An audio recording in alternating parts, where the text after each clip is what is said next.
বাংলাদেশে হিন্দুদের উপর হামলা, মন্দির ভাঙচুর, জমি দখল এইসব নতুন কিছু নয়। হিন্দুরা ভেবেছিল ডক্টর ইউনূসের আমলে এই ধরনের প্রতিকূল পরিবেশে তাদের পড়তে হবে না, কিন্তু পরিস্থিতি ছিল সম্পূর্ণ উল্টো।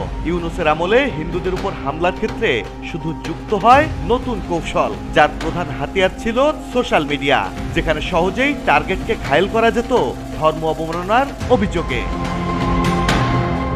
কোনো হিন্দু যুবককে টার্গেট করে প্রথমেই পরিকল্পিতভাবে তার নামে ফেক আইডি খুলে ধর্ম অবমাননার স্পর্শকাতর কথা ছড়ানো হতো সোশ্যাল মিডিয়ায়। তারপরেই মব সৃষ্টি করে শুরু হতো হামলা, ভাঙচুর।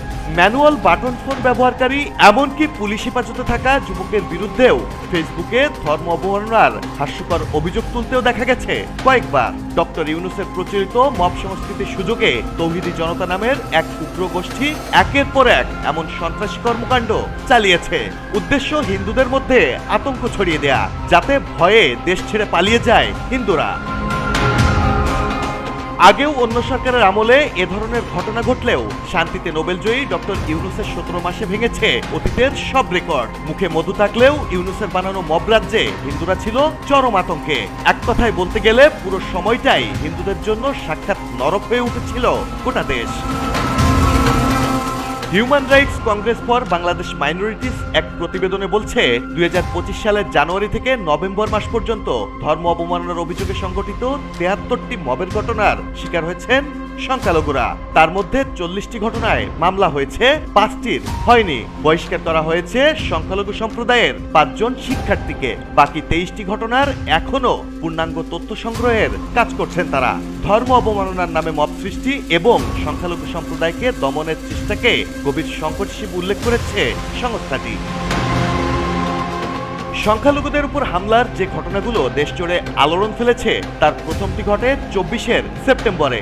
উৎসব মণ্ডল নামের 16 বছর বয়সী এক কিশোরকে 3 বাহিনীর উপস্থিতিতেই পেটানো হয়। পিটুনিতে মৃত্যু হয়েছে এমন খবর সংবাদ মাধ্যমে প্রকাশের পর জানানো হয় উৎসব বেঁচে আছে। দ্বিতীয়টি ঘটে অক্টোবরে। এবার শিকার ফরিদপুরের হৃদয় পাল। ফেক ফেসবুক স্ট্যাটাসের সূত্র ধরে ধর্ম অবমাননার অভিযোগে তিনি মবের শিকার হন বলেও অভিযোগ রয়েছে। পরে সেনা হেফাজতে নেওয়া হয় তাকে। তৃতীয়টি লালমনিরহাট সদরের। ধর্ম অবমাননার অভিযোগে পরেশচন্দ্র শীল ও তার ছেলে বিষ্ণুশীলকে পিটিয়ে পুলিশে দেওয়ার ঘটনাটি ঘটে 2025 সালের 22 জুন। পুরো ঘটনাটি ঘটায় সেই কথিত তৌহিদি জনতা। ভিকটিমের পরিবারের দাবি, সেখানে ধর্ম অবমাননার কোনো ঘটনাই ঘটেনি। চুল কাটিয়ে এক তরুণ 10 টাকা কম দিতে চাওয়ায় বাকবিতণ্ডার জেরেই তাদের বিরুদ্ধে ধর্ম অবমাননার অভিযোগ তুলে চালানো হয় নৃশংস হামলা। চতুর্থটি ঘটে দেশের উত্তরাঞ্চলীয় জেলা রংপুরের গঙ্গাচড়া উপজেলায়। ফেসবুকে এক কিশোরের ধর্ম অবমাননার অভিযোগে সনাতন সম্প্রদায়ের লোকজনের বাড়িঘরে হামলা ও লুটতরাজ চালানো হয়। ওই কিশোর স্থানীয় একটি বেসরকারি শিক্ষা প্রতিষ্ঠানের শিক্ষার্থী। বর্তমানে সে কারাগারে রয়েছে এবং তার বিরুদ্ধে সাইবার সুরক্ষা আইনে মামলার বিচার চলছে। পরের ঘটনাটি পাশের জেলা নীলফামারীর। সেখানে রীতিমতো মাইকে ঘোষণা দিয়ে একদল লোক মিছিল নিয়ে হামলা ও ভাঙচুর চালায়। সবচেয়ে ভয়াবহ ঘটনাটি ঘটে 2025 সালের 18 সেপ্টেম্বর ময়মনসিংহের ভালুকায়। দীপুচন্দ্র দাস নামের এক পোশাক শ্রমিককে ধর্ম অবমাননার অভিযোগে মব সৃষ্টি করে শত শত জনতা পিটিয়ে হত্যা করে। পরে নিহতের মরদেহ দড়ি দিয়ে বেঁধে টেনে হিঁচড়ে ময়মনসিংহ মহাসড়কের পাশে গাছে ঝুলিয়ে আগুন দিয়ে পুড়িয়ে দেয়। তবে পরে জানা যায় সেখানে ধর্ম অবমাননার কোনো ঘটনাই ঘটেনি। পিটিয়ে হত্যা করে সেই লাশ গাছে ঝুলিয়ে পুড়িয়ে দেওয়ার মতো নৃশংস ঘটনা আগে কখনোই ঘটেনি, যা ডক্টর ইউনূস সরকারের আমলেই ঘটেছে।